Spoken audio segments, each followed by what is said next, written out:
y Jesús subió a Jerusalén. En Jerusalén, cerca de la puerta de las ovejas, hay un estanque llamado en hebreo Betesda, el cual tiene 5 pórticos. En ellos yacían muchos enfermos, ciegos, cojos y paralíticos, que esperaban el movimiento del agua, porque un ángel descendía al estanque de vez en cuando y agitaba el agua. Y el primero que descendía al estanque, después del movimiento del agua, quedaba sano de cualquier enfermedad que tuviera. Allí había un hombre que yacía 38 años de estar enfermo. Cuando Jesús lo vio acostado y se enteró de que llevaba ya mucho tiempo, así le dijo: ¿quieres ser sano? Y el enfermo le respondió: Señor, no tengo a nadie que me meta en el estanque cuando el agua se agita, y en lo que llego, otro baja antes que yo. Jesús le dijo: levántate, toma tu lecho y vete. Le dio una orden. Y al instante el hombre fue sanado y tomó su lecho y se fue. Pero aquel día era día de reposo. Así que los judíos le dijeron a aquel que había sido sanado: hoy es día de reposo, no te está permitido llevar tu lecho. Pero él les respondió: el mismo que me sanó fue el que me dijo: toma tu lecho y anda. Entonces le preguntaron: ¿y quién fue el que te dijo: toma tu lecho y anda? Pero el que había sido sanado no sabía quién lo había sanado, pues Jesús se había apartado de la gente y estaba en aquel lugar. Después Jesús lo encontró en el templo y le dijo: como puedes ver, has sido sanado, así que no peques más para que no te sobrevenga algo peor. Aquel hombre se fue y les hizo saber a los judíos que el que lo había sanado era Jesús. Amén. En esta casa Jesús es. En mi vida Jesús es. En mi mente Jesús es. No sé en la tuya. Y quiero pedirte de favor que prestes mucha atención. Les recalco que tenemos el estudio digital, que lo necesito con mucho gusto, me trae su memoria, se los hemos llegado, se lo puedo hacer llegar también por WhatsApp. Pero quiero que prestemos mucha atención, porque aunque yo sé que es un estudio que tú ya has leído, nos vamos a ir a otras partes que a lo mejor antes no habías visto.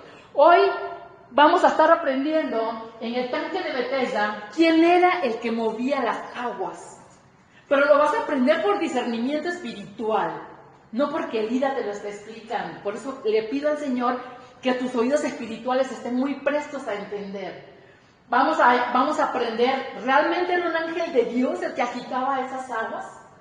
¿Realmente las aguas sanaban o era el ángel? Vamos a saber cuál es el significado de la palabra Betesda. Y también Dios nos habla de ese paralítico con 38 años de estar ahí esperando por su sanidad. 38 años, Anika, esperando por su sanidad. Es una vida.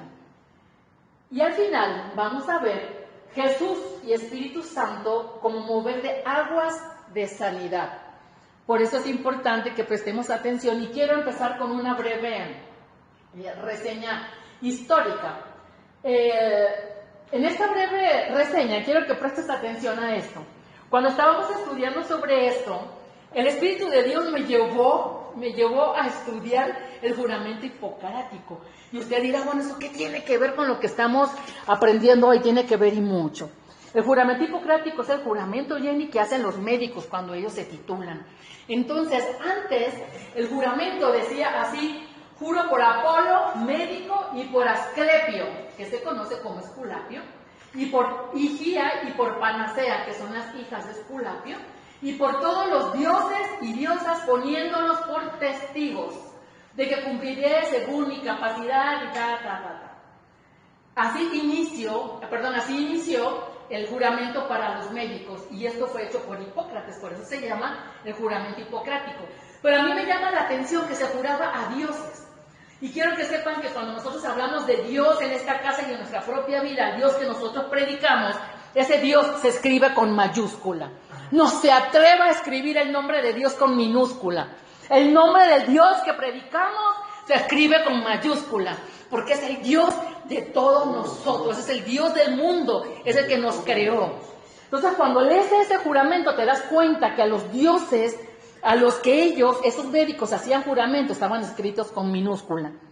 Yo le doy muchas gracias a Dios como viene moviendo su espíritu y el discernimiento a todo ser humano, porque apenas en el 2017 se cambió el juramento. En la declaración del Tratado de Ginebra ahora aparece así: como miembro de la profesión médica, prometo solemnemente dedicar mi vida al servicio de la humanidad. Amén. Entonces, cuando yo leo esto, que ya se actualizó, yo me dije, son ese hombre. Ese es un Dios que hace la ciencia y que no está de acuerdo que la ciencia le esté dando el mérito a dioses paganos. Porque esos dioses existieron. En Apocalipsis capítulo 2, aquí lo tengo de una vez a mano para que usted no se me atrase y no se me duerma. En Apocalipsis capítulo 2, el Señor nos habla en la iglesia de Pérgamo y dice así: escribe al ángel de la iglesia en Pérgamo. Así dice el que tiene la espada aguda de doble filo. Yo sé dónde vives y dónde está el trono de Satanás. Te lo voy a repetir. Mira lo que Dios le manda a decir a Pérgamo. Yo sé dónde vives y dónde está el trono de Satanás. Sin embargo, te mantienes fiel a mi nombre y no has negado mi fe. Qué curioso, ¿no? No niego a Dios, pero aquí tengo en esta ciudad el trono de Satanás. Ni siquiera cuando Antipas, mi testigo fiel, lo mataron en esa ciudad donde vive Satanás. Antipas fue hervido vivo. Ya esa es otra historia. Pero tengo algunas cosas contra ti. Tienes contigo a los que se aferran a la doctrina de Balaam, el que enseñó a Balac a poner tropiezos a los hijos de Israel, a hacerlos comer de lo sacrificado a los ídolos y caer en inmoralidad sexual. También tienes contigo a los que se aferran a la doctrina de Nicolatías. Nicolatías en hebreo se traduce como nocal, con H intercalada, y nocal quiere decir comamos carne. Por eso Dios se opone a que nosotros estemos comiendo comida ofrendada. Ya se avecina esa fecha. Tengamos mucho cuidado. Y continúa así diciendo: así que arrepiéntete, de lo contrario pronto vendré a ti con espada de mi boca, pelearé contra ellos. El que tenga oídos, que oiga. Cuando el Señor habla esto a Pérgamo y empiezas a estudiar las Escrituras, te das cuenta que hoy en día es Turquía. ¿Y a quién venera Turquía? Turquía, ellos son musulmanes, ellos no veneran a Dios. El 98.5% de la población no cree en nuestro Señor Jesucristo. El 98.5% de la población. Sin embargo, me llama la atención también que Pérgamo presumía mucho de tener teatros, estadios, bibliotecas y también muchos esculapios. ¿Qué eran los esculapios? Muchos centros de adoración pagana, a dioses paganos para la salud. Para la salud. Entonces, desde ese entonces, por eso que el juramento hipocrático, mira dónde el Señor nos ha llevado. Hablaba de eso, le juraban a Esculapio y a las hijas de Esculapio. Con ellas se comprometían. Higinia, que es una hija de Esculapio, es lo que hoy se llama higiene, de ahí proviene ese nombre. Y panacea se traduce como aquello que lo cura todo, aquello que lo sana todo. Entonces, cuando empezamos a estudiar las palabras, la palabra de Dios, es cuando nosotros decimos y encontramos estas cosas actuales y decimos gracias Dios, porque es cierto que tu misericordia se viene derramando cada día y cada día el Señor, hasta en estas áreas, nos va dando una claridad de quién es Él. Entonces, esta iglesia de Pérgamo que estaba en Turquía, ellos veneraban mucho a Esculapio. ¿Quién era Esculapio? Era un médico de mucha sabiduría para sanar. Y él un día visita a un amigo y su amigo lo había picado una serpiente y estaba moribundo. Entonces él agarra una vara y mata a la serpiente. Pero cuenta la historia que al agarrar la vara y matar la serpiente, entró otra serpiente, se le subió a la vara y según le puso unas hierbas para que con esas hierbas pudiera él sanar a su amigo y así fue. Entonces cuando empiezas a estudiar estas historias griegas y todo eso, dice uno, bueno, yo he visto esa vara alguna vez con esa serpiente enrollada, ¿sí? Efectivamente, Esculapio fue el que hizo el símbolo para la medicina. Por eso representa dos serpientes, el bien y el mal, según Esculapio. Y el ángel que pone arriba no sabemos qué es. ¿Es ángel de quién? No sabemos ángel de quién será, ¿verdad? Entonces esto a mí me hace referencia a lo que leemos en el Antiguo Testamento, ¿no? Cuando el Señor mandó una plaga al pueblo, porque estaban hablando de Moisés y de Aarón, y de todos se quejaban. Entonces el Señor mandó una plaga de serpientes y empezó a morir gente. Y ya después, cuando se fueron a quejar, el Señor dijo, bueno, está bien, mira, pon la vara, y que ahí se enrolle una serpiente de cobra, y todo el que la voltea a ver, entonces será sano. Y ahí yo me acordé de esa vara. Pero luego también me acordé que había una vara, que era la vara de Aarón. Y en esa vara, la Biblia dice que esa vara floreció en manos de Aarón. Y ese retoño a nosotros nos habla de Jesucristo, que los vamos a explicar después en otra predicación, porque es una predicación muy profunda y una de las más hermosas que yo he leído en la Biblia, como la que estamos estudiando hoy. Pero también otra parte me habla de la vara, que es la vara de corrección que Dios nos manda para con los hijos. Así que si Dani se porta mal, hermana, usted con toda confianza agarra una varita y corríjalo, pero cuelgue la varita, como dice la palabra, para que le tenga temor a la varita y no a usted. ¿Sale? Muy bien. Dice Dani que sea delgadita, que sea suavecita. Y bueno, cuando nosotros empezamos a estudiar, nos vamos dando cuenta que Satanás, que Dios lo reprenda, no tiene creatividad. Entonces él necesita copiar cosas. Necesita copiar cosas para poder entonces presentarse a las personas que aún no se les ha hablado de Cristo. Y también a los que se les ha hablado, pero siguen en negación. Entonces, hoy quise darte esta introducción. ¿Y sabes por qué? Porque vamos a estudiar sobre el tanque de Betesda. ¿Amén? Amén. ¿Alguna duda hasta aquí? Qué bien, seguimos. Muy bien. Cuando nosotros leemos aquí en Juan, en el capítulo 5, y se nos enseña aquí que un ángel descendía y dice que movía las aguas, está en el versículo 4, que de hecho mi Biblia lo tiene entre corchetes o paréntesis o comillas. Y dice que ahí yacían muchos enfermos, ciegos, cojos, paralíticos, que esperaban el movimiento del agua, porque un ángel descendía y las movía. Y el que primero se tiraba era el que era sanado. Entonces yo me quedaba pensando y yo me decía, bueno, ¿cómo está esa misericordia, Ismael? Porque dice que era una multitud de enfermos. Y de vez en cuando las aguas se movían y el que primero se tiraba era sano. Y yo me decía, pero ¿qué clase de misericordia? Si es un ángel de Dios, ¿qué clase de misericordia es esa? Que con tanta gente enferma solamente uno. Y aparte sin fechas, porque nunca sabían cuándo, según, iba a descender ese ángel. Entonces esto me empieza a dar curiosidad y el Espíritu me lleva a esta parte. Busqué en la Biblia, King James, Reina Valera, Thompson, MacArthur, Sagradas Escrituras de 1505, y solamente dicen que un ángel descendía. Pero luego en la Biblia de las Américas sí dice que era un ángel del Señor, y yo, ay, un ángel del Señor, ¿cómo? Pero luego me fui a la Biblia griega. ¿Por qué me fui a la Biblia griega? Porque la misma escritura, cuando el Señor me llevó a Apocalipsis, el Señor me está hablando de los griegos. Por eso me fui a la Biblia griega. Y en la Biblia griega de 1509, mira lo que dice. El ángel de la tierra en ese momento bajó a la piscina y el regalo estaba siendo sacudido. El primero que estaba en la agitación del agua era el hijo de cualquiera que poseyera las enfermedades. Cuando yo encuentro esto en una Biblia griega de 1509, es que era un ángel de la tierra, entonces más entró la duda, yo, Señor, ¿eras tú o qué ángel era? Y de pronto como que le invertí demasiado tiempo a esto, y esto empezó a distraerme del ángel de ángeles, el Dios de dioses, que es Jesús. Jesús es. Entonces aquí yo le pido a Dios que también te haga discernir a ti, ¿realmente era un ángel de Dios? ¿O realmente era una tradición llegar ahí? La Biblia actual ya no menciona al ángel. Y tengo una Biblia que es de estudio pentecostal, que es un estudio son de esos estudios muy radicales. Cuando le empecé a leer el versículo 4 no es mencionado. Sin embargo dice versículo 3 esto, versículo 5 esto.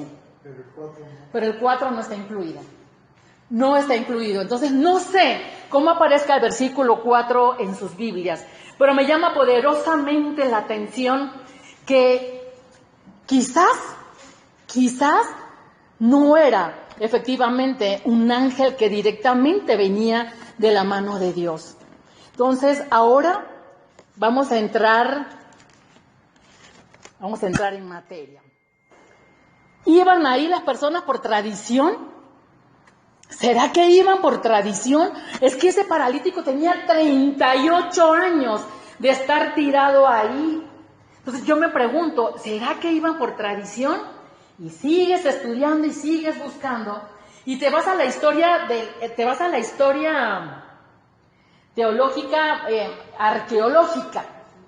Y en la arqueología bíblica tú encuentras en esa enciclopedia que en el tanque de Betesda, cuando empezaron a limpiar todo ese yacimiento, empezaron a encontrar muchas figuras de serpientes, hechas en metal, labradas en piedra, pero muchas.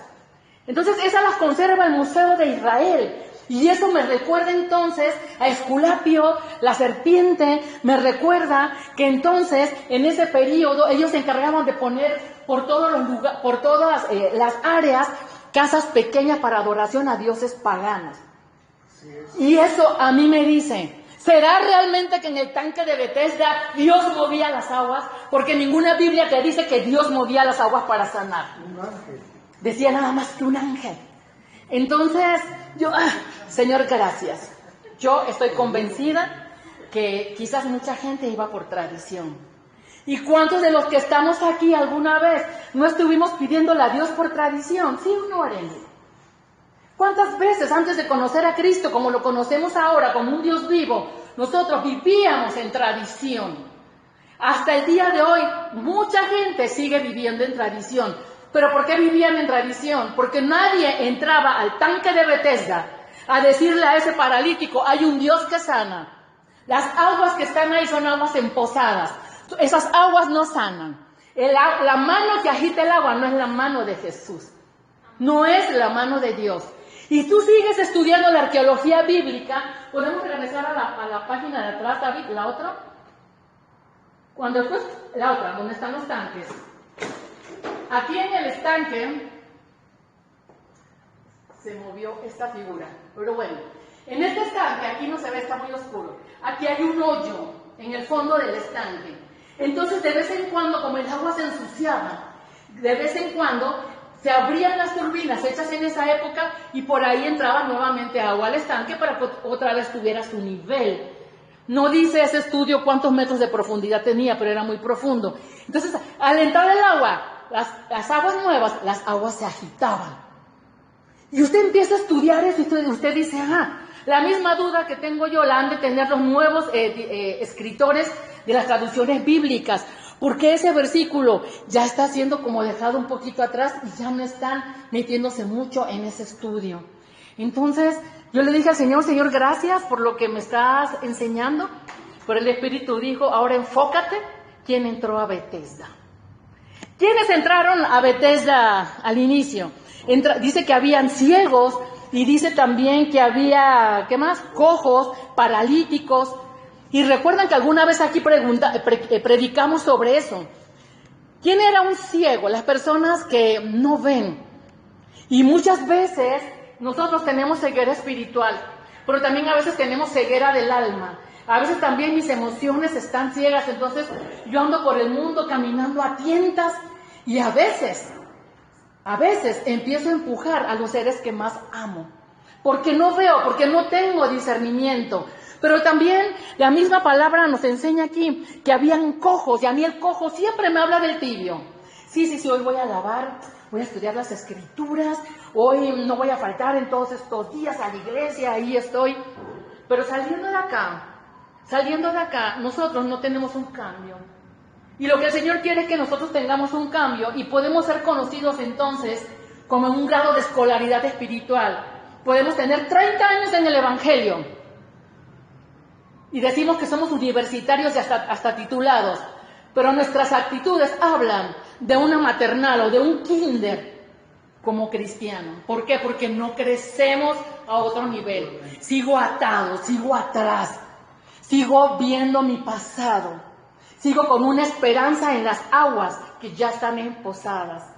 Y vete preguntando, ¿cuáles son tus aguas? ¿Dónde está tu mirada? Seguimos entrando en materia. ¿Vamos bien o me regreso? Muy bien. Ok, los veo muy callados, no los estoy regañando, yo hablo así para que se emocionen y se despierten y no se me duerman. Muy bien. Entonces, la palabra nos dice, ahora vamos a hablar de ese hombre. Dice que allí había un hombre que yacía 38 años que estaba enfermo. Entonces, cuando Jesús entra y lo vio acostado, se enteró de que llevaba mucho tiempo. Y así le dijo, ¿quieres ser sano? ¿Te agradaría que hoy el Señor se presente aquí y te abrazara y te dijera, Liliana, ¿quieres ser sana? ¡Wow! ¿Tú dudarías en contestar? ¿Tú, Miriam, dudarías en contestar? Es que yo no dudaría en contestar. Sin embargo, hay algo que yo rescato aquí de este paralítico. Él no estaba enojado, ni tenía rencor en su corazón, sino que su respuesta fue, sí, pero es que fíjate que como de vez en cuando viene el ángel y mueve las aguas, y el primero que entra es el que se sana, pues a mí nadie me agarra, yo no me doy cuenta porque no veo, estoy paralítico, y así ya llevo 38 años. O sea, él hablaba de su condición y hablaba de su condición. Entonces yo te pregunto, ¿cuántos años tienes con una condición? ¿Cuántos años tienes de estar tirado arrastrando tu vida en el suelo, viendo lo que ya no sirve, lo que ya no sana, lo que ya no es para ti, lo que ya no fue diseñado para ti? ¿Cuántos años? Y no te estoy regañando, yo solamente te pregunto, porque también el Señor me está hablando a mí. ¿Cuántos años, Elida? ¿Cuántos años tirada en el suelo? ¿Cuántos años paralítica? ¿Cuántos años ciega? Y a veces estas condiciones de este señor de Betesda me habla entonces de nuestra discapacidad espiritual. ¿Por qué discapacidad? Porque tenemos un cuerpo completo que aún no sabemos mover. ¿Por qué? Porque la mente nos tiene a nosotros atados. Por eso es que se nos ha enseñado que en la mente está el campo de batalla. Lo que usted siembra ahí es lo que usted va a hacer. Si usted está en Cristo, usted va a ser sano. Pero quiero decirte algo. El bautizo, el venir a la iglesia, el diezmar, el ofrendar, eso no te va a dar la salvación. Es parte de la vida del cristiano, ir creciendo. Pero lo que te va a dar la salvación es nunca negarlo y nunca negar al Espíritu Santo de Dios. La Biblia establece, al menos la mía, no sé la tuya, establece que el único pecado que no va a ser perdonado va a ser haber negado el Espíritu Santo de Dios. ¿Amén? O blasfemar. Entonces, regresando al personaje, imagínate, 38 años de su vida. Lo que quiere decir que cuando él llegó ahí, ¿cuántos años tendría Jesús? ¿Era un niño? ¿Habría nacido ya? Porque no dice la edad del paralítico, solamente dice que tenía 38 años de estar ahí. Ahora, yo quiero que tú te vayas también al entorno. ¿Quién te rodea? ¿Con quién te rodeas? ¿Con quién hablas? ¿Para quién trabajas? Porque te podrás imaginar ese señor ahí metido en ese lugar y dice que era una multitud de enfermos. ¿Tú te imaginas esos diálogos, Heréndira? No, yo aquí la piel, ay no, yo acá de ciego, ay no, yo acá el estómago, ay yo acá. ¿Podría haber gozo en una multitud de enfermos? A mí se me hace difícil que en una multitud de enfermos, esperando que llegara un milagro, pudiera haber gozo. Lo que sí sé es que había mucha rivalidad y envidia, porque todo el mundo estaba pendiente al punto equivocado de sanación, que eran las aguas que estaban estancadas, porque las aguas estaban estancadas. Y yo te pregunto, ¿qué situación en tu vida te tiene paralizado, tirado, perdiendo tiempo valioso de tu vida, viendo aguas estancadas?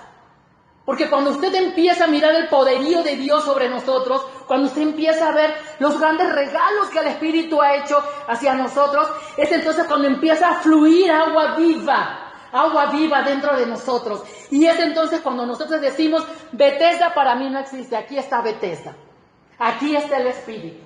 Y me voy un poco más adentro de ti. Tu Betesda empieza aquí en la cabeza, tu Betesda baja al corazón, tu Betesda baja a tus riñones espirituales. Tu Betesda es Jesucristo, es el Espíritu Santo de Dios moviéndose sobre ti. ¿Y qué nos enseña entonces hoy la palabra? que salgamos de Bethesda. Elida, es que yo no puedo olvidar mi maltrato de mi infancia. No puedo. Quédate en Bethesda. Es que yo no puedo olvidar mi divorcio. Sigue quedándote en Bethesda. Sigue arrastrando tu vida. Es que yo no puedo olvidar que me corrieron del trabajo y yo era uno de los mejores trabajadores. Síguete quedando en Bethesda. Hay mucha gente que se la pasa hablando y hablando y hablando de una empresa que ya es inexistente.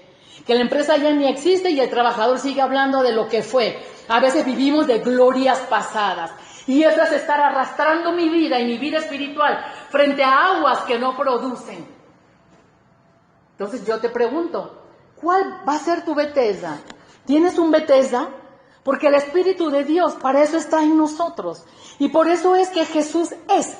Él es el que te saca de Bethesda. Ahora vamos a entrar entonces en esa parte fascinante. Jesús llega y le dice a él, ¿qué tiempo tienes de estar aquí? ¿Quieres ser sano? Toma tu lecho y anda. Amén. Y el paralítico se paró, caminó, vio, habló, agarró todas sus cosas y se fue. Imagínese por un segundo a qué olían sus ropas. Imagínese nada más por un segundo a qué olían las ropas de ese hombre, 38 años, Omar, tirado ahí en el suelo, teniendo sus ojos puestos en algo que no daba vida, porque nadie le había ido a hablar de Jesucristo, del que sanaba, del que llegaba y abría la boca y soltaba palabra de Dios, del Hijo de Dios. Pero ¿sabes qué hizo Jesús? Y eso me fascina. Jesús le dijo, toma tu lecho y anda. No le dijo, vete a meter a las aguas. Jesús pudo agitar las aguas y decirle a todo el mundo que se metiera ahí a las aguas. No sé cuántos ahogados iban a haber, pero por misericordia de Jesús yo sé que todos iban a salir con vida. Pero ese no fue el proceso que Jesús hizo. ¿Por qué será que Jesús nada más hizo eso? ¿Por qué será? Yo puedo discernir que a Jesús no le gusta la idolatría, que Jesús sí sabía que ahí se adoraban a dioses paganos. Amén. Y a ese paralítico nadie le habló de Jesús. ¿Y por qué Jesús lo sanó? Porque esa es la misericordia de Dios. Y también Dios quiso dejar un mensaje ahí. Toma tu lecho y anda. Quita tus ojos de las aguas estancadas. Quita tus ojos del estanque. Entonces cuando empiezas a discernir esta parte, es cuando dices, wow, sí, es cierto. Y ese es el trabajo que nosotros tenemos. Porque Él le dice a él, toma tu lecho y anda.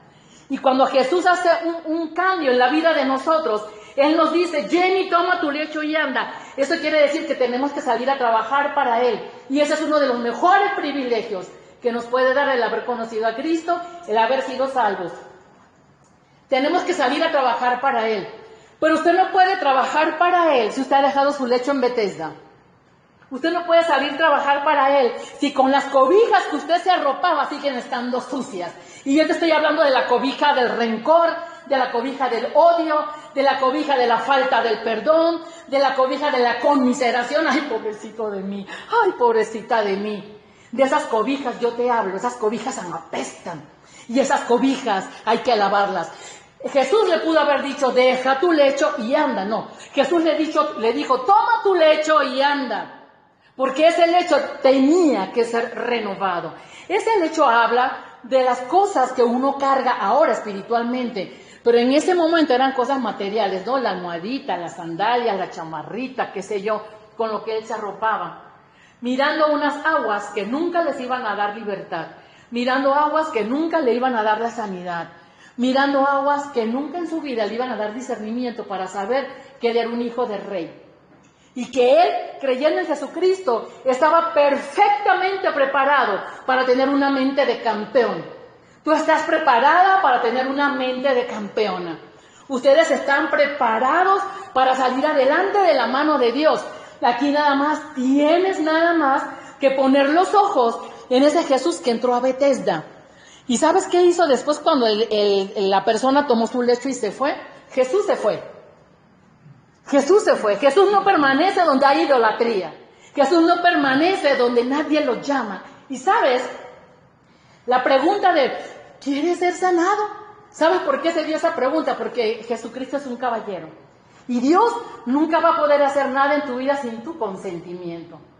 Por más que te hablen del Señor, por más que te hablen de la palabra, si tú no quieres hacer un cambio, entonces Jesús se va. Ya te dejo dicho. Liliana, toma tu lecho y anda. Miriam, toma tu lecho y anda. Y sabremos qué vamos a hacer con nuestro lecho. ¿Seguiremos teniendo esas cobijas apestosas al pasado? ¿No será que vale la pena mejor remojarlas en las aguas del Espíritu y decir, traigo un lecho nuevo, soy levantado, Jesús tuvo misericordia para conmigo, por eso yo soy nueva criatura? Amén. Amén. Ahora, otra de las cosas bonitas aquí es que cuando Él se va, estábamos en una época donde se respetaba el día de reposo. Nadie podía andar por la calle ni nada. Pero curioso, ¿no? Porque había fiesta. Porque cuando Jesús llegó ahí era porque Él había subido a unas fiestas. Pero bueno, nadie podía trabajar ese día. Y cuando los judíos lo ven, le dicen, oye, los guardianes, ¿no?, de la ley, ¿qué haces con tus cosas caminando? Y Él dijo, es que el que me sanó me dijo que tomara mis cosas y me fuera. ¿Y quién te sanó? No, pues no sé. Fíjate, Jesús va y le pregunta, ¿quieres ser sano? Y él dijo que sí, pero él no sabía quién era Jesucristo.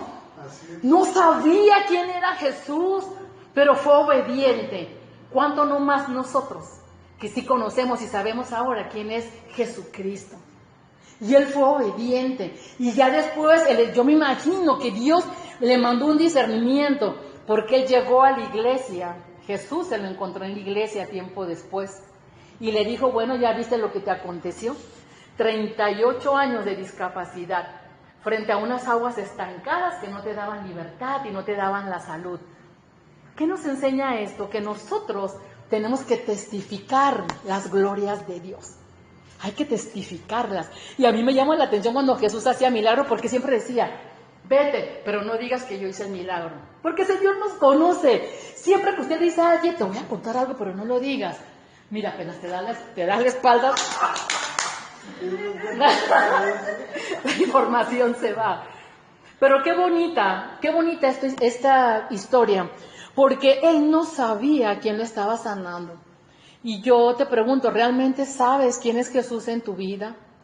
¿Realmente, Lina, tú sabes lo que Jesús está haciendo por ti, Lina? Lina, tú has podido meditar de dónde te ha venido sacando nuestro Señor Jesús poco a poco. Eso es algo que yo les invito a que lo mediten mucho. ¿De dónde nos está sacando hoy nuestro Señor Jesucristo? ¿Por qué no lo metió al agua, al paralítico? Porque Él sabía que las aguas no sanaban.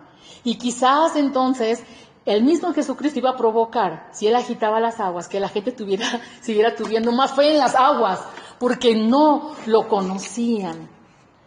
Nuestro trabajo ahora, que es un privilegio servirle al Señor, es irle a decir a las personas, ¿sabes qué? Hay un Cristo que te salva, hay un Dios que sana, y hay un Dios que agita las aguas, y ese es Jesús de Nazaret. ¿Amén? Muy bien. Pasamos a la siguiente. Aquí hay algo que no quiero dejar pasar por alto. El evangelio, en los evangelios, Mateo hablaba a los judíos, Marcos hablaba a los romanos, Lucas hablaba a los griegos, y Juan, el que estamos leyendo, él hablaba a la iglesia. Pero sabes, los escritos de Juan, él no era testigo ocular en la mayoría de esos milagros.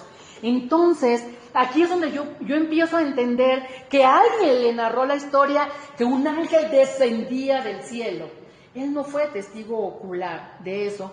Y quizás por eso es que ya en las Biblias actuales esa parte se empieza a omitir. Y más cuando empezaron a ver las excavaciones ahí en el estanque de Betesda, que lo que encontraban por ahí tirado y enterrado, muy enterrado, eran puras imágenes de serpientes hechas en metal, hechas en piedra, de barro, de lo que usted quiera. Eso era lo que proliferaba ahí. Jesucristo no habita en lugares de idolatría. Nuestro Señor Jesucristo no habita en lugares donde no se cree en Él. Nuestro Señor Jesucristo no habita donde no se le llama. Pero la palabra dice que cuando usted lo busca, Él está puesto para servirle y ayudarle, para salvarle y para decirle, ¿sabes qué? Deja tus aguas, toma tu lecho y anda. Pero no te olvides de limpiar tu lecho. Entonces, espero que esta parte de aquí nos quede un poquito clara. Usted ore, vuelva a leer las Escrituras, pídale al Señor que le dé discernimiento para poder entender esta fracción de la Escritura. Pasamos a la otra, David, porfa, gracias. Las aguas del Espíritu se mueven dentro de mí. Pero, ¿sabes? Hace falta que golpeemos la peña. Y antes de golpear la peña, no olvides algo. El versículo 1 dice: después de estas cosas había una fiesta de los judíos y Jesús subió a Jerusalén. Nunca olvides esto. Muchas veces nosotros estamos contentos, el trabajo me va bien, en mi casa estoy bien, mi negocio va bien, yo tengo salud, mis hijos están muy bien, todo próspero, todo muy bien, muy bonito. Pero, ¿sabes? Hay que salir a ayudar a otros. Porque aunque Jesús subió a esa fiesta, Jesús fue dirigido a sacar a alguien de las tinieblas. Y yo te pregunto, si alguna vez tú has estado bien, has estado a gusto, no hay ningún problema, la vida te la lleva muy bonito, ¿podrás, por favor, ser agradecido con Dios e ir a esas personas que tienen una vida arrastrada en el suelo por muchos años, pensando en las cosas que fueron y que ya no serán? Pensando en los anhelos de su corazón que tienen escritos según para ser felices cuando Dios ya tiene otra cosa escrita. ¿Podrás hacernos ese favor de en tus días de fiesta y de gozo ir a esas personas? Hay mucha gente que nos necesita, mucha gente que nos necesita. Y perdemos muchas horas metidos en un celular, perdemos muchas horas metidos en internet, perdemos muchas horas juzgando a los demás. Mientras tanto, hay muchos paralíticos desperdiciando su vida, esperando que venga un cristiano, un hijo de Dios, y les diga: ¿sabes qué? Hay un Dios que sana, toma tu lecho y anda. Y estamos hablando de llegar a esas personas que tienen emociones destruidas, a esas personas que están enfermas. Una persona que está enferma difícilmente puede estar en gozo. Y puede estar en gozo siempre y cuando el Espíritu de Dios more en ella. Pero oiga, si nadie le ha hablado de Cristo, para eso estamos nosotros. Yo te pido, por favor, que en tus días de fiesta, que todo te vaya muy bien. No se te olvide que hay personas que están necesitando una palabra que tú le lleves a una persona en nombre de nuestro Señor Jesucristo. Francisco, puede transformar la vida de la persona. Nosotros no hacemos milagros, somos un instrumento. Y la palabra dice que levantes tu mano y ores por los enfermos y ellos serán sanos. Es que no sanó porque no creyó en Jesús. El mandato es tuyo. Usted va y levante su mano y ore por el enfermo. Dios sabrá en su misericordia si ya lo quiere levantar de esa enfermedad. Aún en estos tiempos todavía hay personas que resucitan de la muerte. ¿Pero por qué son resucitados? ¿O por qué son sanados? Porque hay propósitos divinos. Y a veces se nos olvida pedirle al Señor con un propósito divino. Ay, Señor, que la hermana Anita me vuelva a hablar, que la hermana Anita me vuelva a hablar porque no me habla. Señor, te le encargo, que me vuelva a hablar. Y Dios te dice: pero ¿como para qué quieres que Anita te vuelva a hablar? ¿Como que para qué? Saber. Aprendamos a orar con propósitos divinos, con propósitos celestiales. Y aprendamos que es el Señor que dice: sí, también es mi propósito. Va. Entonces, ¿qué diferencia hay en que yo diga: Señor, que Anita me vuelva a hablar, a que yo un día le diga al Señor: Señor, ¿sabes? Primero que todo, Señor, ¿cómo estás? Padre, ¿cómo te sientes? ¿Cuántas veces ustedes saludan a Jesucristo en la mañana o en la tarde? ¿Cuántas veces le han preguntado a Dios cuál es su sentir? ¿Cuántas veces le han preguntado a Dios si está contento con lo que estamos haciendo? Si está triste por lo que está pasando alrededor del mundo. Pocas veces lo hacemos. Y Él es una persona, el Espíritu es una persona. Generalmente llegamos a Él solamente para dame. Si yo llego al Señor y le digo: Señor, ¿cómo estás? Buenos días. ¿Cómo te sientes, Padre? Y es un tiempo para guardar silencio y usted va a escuchar la voz de Dios. La va a escuchar en la palabra, en su corazón, a su mente. Hágalo. Y después dile: Señor, fíjate que, Señor, estoy muy triste, Señor. Primero, mira, estoy contenta por esto, que me has regalado. Pero estoy muy triste porque la hermana Anita no me habla. Entonces, mira, Señor, a mí me gustaría que me hablara, porque ella iba conmigo a Chequiná. ¿Te acuerdas, Señor, donde nos llevaste una vez a hablar de ti? Ella iba ahí todos los días. Todos los domingos, ella intercedía. En la noche cuando yo le hablaba, no importaba a qué hora era, para contarle mis penas más profundas, ella oraba conmigo. Señor, yo quisiera tenerla otra vez como amiga, porque a través de ella yo vi el propósito tuyo en mi vida, a través de ella, porque tú abrías su boca, Padre, y ella me regañaba con autoridad y me daba consejos y yo sabía que venían de ti. Entonces cuando Dios ve eso, dice, sí, mira, entonces sí le funcionó a Anita. Entonces él agarra el WhatsApp y le habla a Anita, mañana, en la mañana me le preparas una gelatina helidita y te me vas a buscarla. Hay un propósito divino. Y en este ejemplo que yo te acabo de dar, usted quiere que Dios haga cosas en su vida, pídaselas, pero ojalá que todo lo que usted desea tenga detrás un propósito divino. Y acuérdese de la parte que a nadie nos gusta, hágase su voluntad. Señor, haz tu voluntad. Y a veces esa parte no nos gusta, ¿verdad? Que el Señor haga su voluntad. Pero usted haga su lista. Así como cuando yo estaba niña que hacía mi lista para los Reyes Magos, hasta me aventaba 2 hojas.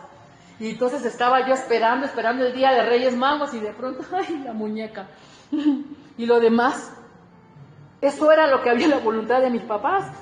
Y luego cuando me compraban la de cartón, esa que huele bien feo, yo, ¡ay, la que apesta, ¿no? Pero esa era la voluntad. Y a veces, pero haga su lista, claro, haga su lista. Preséntela al Señor. Pero nunca olvide que cuando usted esté de fiesta, también hay personas que necesitan una palabra de aliento. Hay muchas personas que ahorita están necesitando una voz de aliento. Ahorita no nos podemos abrazar físicamente, porque estamos en una contingencia sanitaria a nivel mundial. Pero hay muchas formas de abrazar. Yo en estos días hice una depuración de mi WhatsApp. Esta tiene 7 años que no me escribe, este tiene 14, este tiene 3, este tiene 5. ¿Para qué los tengo? Y los borré. Pero luego me pregunté, Liliana, pero pues yo tampoco los he escrito. Y a veces, Uri, yo creo que estamos exigiendo como demasiado del mundo hacia acá. Así como el paralítico, él exigía que alguna vez alguien lo metiera a las aguas que para él creía que le iba a dar su sanidad. Entonces también nosotros tenemos que hacer una parte. Yo ya escribí esos contactos que ya no me contestaron, que X, bueno, ya hago mi depuración y voy por amigos nuevos. Hay mucha gente que ha partido en esta pandemia y muchísima gente. Y a nosotros nos queda muy claro que eso ya estaba escrito por el Señor. Que hay una razón terrenal, sí, COVID, infarto, cáncer, viruela, accidentes, sí. Hay una razón terrenal. Pero cuando el ser humano parte de este lugar es porque ya estaba escrito. Dios ya lo tenía así diseñado, Erendira. Dice el libro de Hechos 17 que Dios establece los límites de la vida del ser humano. Y aún Omar nos dice que por eso le da oportunidad a todos para que le busquemos aunque sea a tientas, como el paralítico de Betesda. Y yo no sé si usted está como ese paralítico, cojo, ciego, así bien chaquiro, ¿no? Y sordomudo. Yo no sé si usted se encuentra en esa posición, pero lo que sí te puedo decir es que Dios te está diciendo, deja tus aguas empozadas atrás, que yo soy el río. Yo soy el que te da vida, el que te da esperanza, y eres el que da rayos de luz. En este lugar, y estoy tocando mi cabeza, mi corazón, mi cuerpo, en este lugar Jesús es. ¿Y en el tuyo? ¿Y en el tuyo? Jesús es. Aquí Jesús es. Yo, Elida, ya no tengo esperanzas en las aguas de Betesda. Cuando la Biblia me habla del estanque de Siloé, donde ahí mandaron a lavarle los ojos a, no me acuerdo el personaje, que se fue a lavar sus ojos, se me fue ahorita a Bartimeo, ¿era Bartimeo? Que le mandaron a lavar sus ojos ahí, gracias. Yo prefiero ese tipo de aguas, las aguas que me regresen la vista, para poder seguir viendo las maravillas de Jesús, no nada más en mi vida, sino en el todo en el que a mí me rodea. Yo le pido al Señor en este día, por ti, por tu familia, que Dios pueda llegar a cada uno de los hogares y ver si hay de pronto paralíticos. Y le pido al Señor, Señor, levántala. Si yo sé que Anita tiene una discapacidad y estoy hablando en lo espiritual, yo clamo por ella, sin andarle diciendo a todo el mundo por WhatsApp, oye, aquí entre nos, mira, no es que yo esté hablando de Anita, no, pero hay que orar por ella porque fíjate que taca. Porque hasta en eso nos escudamos, ¿no? Ay, Liliana, aquí entre nos, fíjate que hay que orar por Francisco, porque fíjate que... No. Usted puede clamar, y claro que usted puede convocar a varios para orar, claro que sí. Pero ¿sabe qué? Oiga, hagámoslo realmente en la forma en que Dios nos pide, porque la misma palabra establece que donde dos o más se congreguen para orar, Dios ahí está. Pero hagámoslo de corazón. Hagámoslo de corazón. Mucha gente necesita de una palabra para regresar a la vida. Hay mucha gente que necesita conocer el rayo de luz que Jesucristo nos da cuando volvemos a nacer. Porque en Cristo volvemos a nacer, Jenny. En Cristo, Jenny, cuando tú tienes esa conciencia, tu vida empieza a cambiar. Y cuando tú empiezas a hacer las cosas de antes, cuando volteas a ver esas aguas estancadas, es cuando te llega inmediatamente la imagen de Jesucristo, que te levantó y te mandó a caminar. Eso es llevar una vida en Cristo, y te estoy hablando de fe, y te estoy hablando del amor que Dios tiene para tu vida. Pero es que de niño me abandonaron, fue un plan de Dios. Pero es que de niño me pegaron y me maltrataron. Era parte de... Porque ahora, como tú ya eres sano, como tú ya lavaste tu lecho, ahora tú puedes ayudar a los que están desamparados y a los que fueron maltratados. Que hay un Dios que sana y hay un Dios que da paternidad. ¿Verdad? A las muchachas que de pronto fueron abusadas por su propio padre. Y usted dirá, ay, ¿qué consejo le puedo dar yo a alguien que ha sido abusada si yo fui abusada? Si tú estás en Cristo, Dios ya sanó eso. Dios ya cerró esa puerta. Y usted está tan contenta ahora en el nuevo nivel espiritual que usted ya no es una coja, usted ya no es paralítica. Y es entonces cuando mucha gente, a veces hasta hacen fundaciones para ese tipo de personas y salen a ayudar. Cuando usted esté en fiesta, salga a ayudar y usted va a ver cuánta necesidad hay afuera. Y yo creo que muchas veces no podemos ver toda la multitud de enfermos espirituales que hay, porque sigo arrastrada en mis aguas de Betesda, las aguas del olvido, las aguas de la desesperación, las aguas de la misericordia de Dios, que creemos que ahí están. En esas aguas estancadas no está la misericordia de Dios. Dios no está en un estanque. Dios no es inmóvil. Dice que sus ojos recorren toda la tierra. Toda la tierra. Vamos a regresar a las aguas del Espíritu. Vamos a salir de ese Betesda. Vamos a meternos en esa misericordia que Dios reservó para nosotros. Por eso la palabra dice que su misericordia se renueva cada mañana, cada mañana, cada mañana. Que amanecí triste, Señor, dame gozo. Que hoy no tengo dinero, Señor, tú dijiste que tú serías mi proveedor. Que mi esposo se fue, Señor, tú dijiste que tú serías mi esposo. Que mi hijo me abandonó y era lo único que tenía. Señor, dame compañía, abrázame, tírame tu manto, Señor, tírame tu manto, sáciame con la llenura de tu Santo Espíritu. En Cristo ya no hay soledad, en Cristo ya no hay pobreza, en Cristo ya no hay miseria. Somos hijos del Rey de Reyes. Y lo único que necesitamos es que usted clame y usted crea quién es Él. Hermana, pero es que, ¿por qué se fue mi esposo? Deje de estar viendo las aguas. Y a veces hacemos una lista de preguntas y no tenemos respuesta. Y eso me mantiene en un Betesda, esperando de por qué se fue mi hija y no me avisó. Y ahí estoy en esa agua estancada. Dele oportunidad a Cristo, que llegue a ese lugar, que toque su corazón y que lo sane de pie a cabeza. El paralítico fue sanado de pie a cabeza. De pie a cabeza fue sanado. No fue sanado por partes. Yo te invito a que te pongas de pie, porque hoy vamos a abandonar ese Betesda. Hoy vamos a invitar a nuestro Señor Jesucristo. Hoy vamos nosotros a mover las aguas del Espíritu. Sí. Hoy vamos a mover las aguas del Espíritu, entendiendo que Dios hoy, en fe, nos ha liberado de esas aguas del pasado, que hoy en fe Dios te dice, pégale a la peña, o sea, ven a mí, porque yo también haré brotar ríos de agua viva para tu vida. La palabra de Dios no se estanca, La palabra de Dios no necesita que venga un ángel de vez en cuando que no sabemos de dónde es para decirte, heme aquí, aquí estoy Omar, aquí estoy Francisco.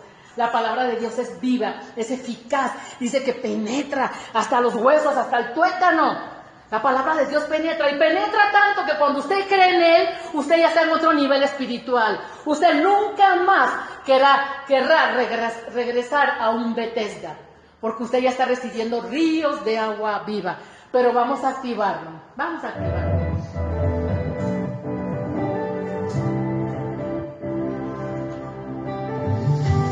Ya no tienes que esperar que te sienta para mover las aguas de esta ya no tienes que esperar un milagro, Dios se mueve las aguas de estanque, porque el maestro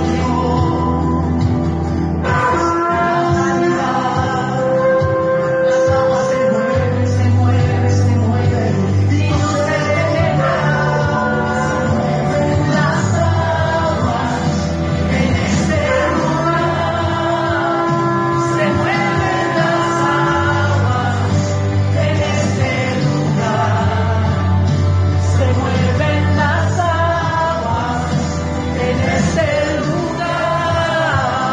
se mueven las aguas en este lugar.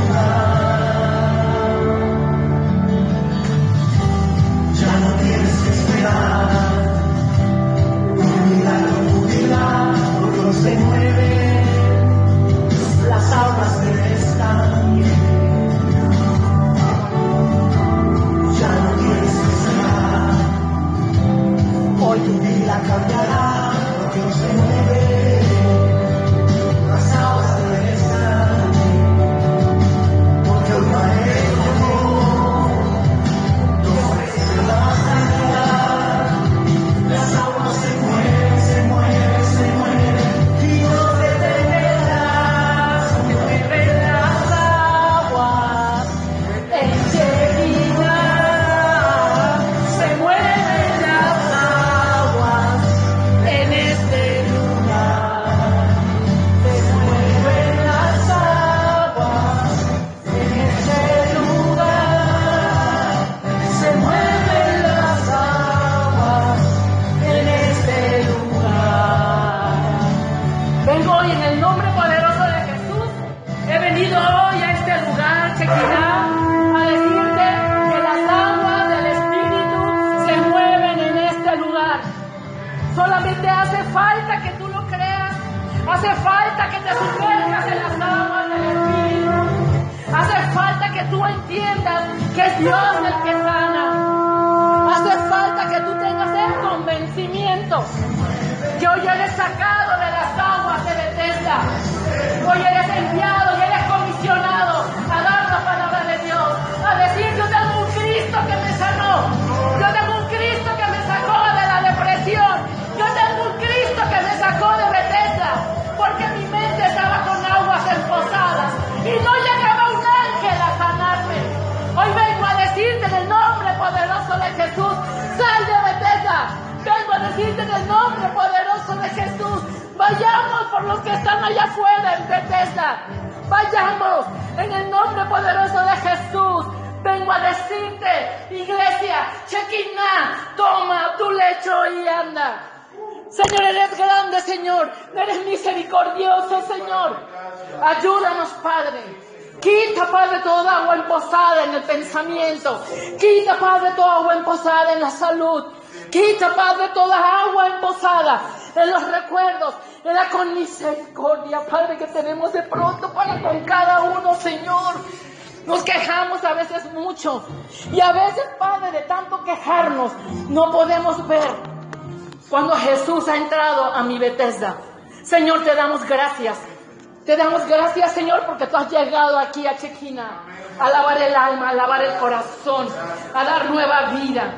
Solamente hace falta, iglesia, que levantes la vara, pero no la de Esculapio, la vara del Espíritu, y golpees la peña, para que vengan los ríos de agua viva a tu vida, Iglesia, sal de Bethesda, toma tu lecho y anda. Así te dice el Señor. Amén.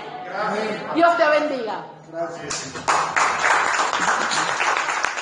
Gracias, Señor Jesús. Amén. Gracias, Padre, por esta palabra. Gracias, Señor. Gracias, Señor. Salgamos, Señor. Salgamos cada uno de nosotros a ayudar a la gente que está afuera.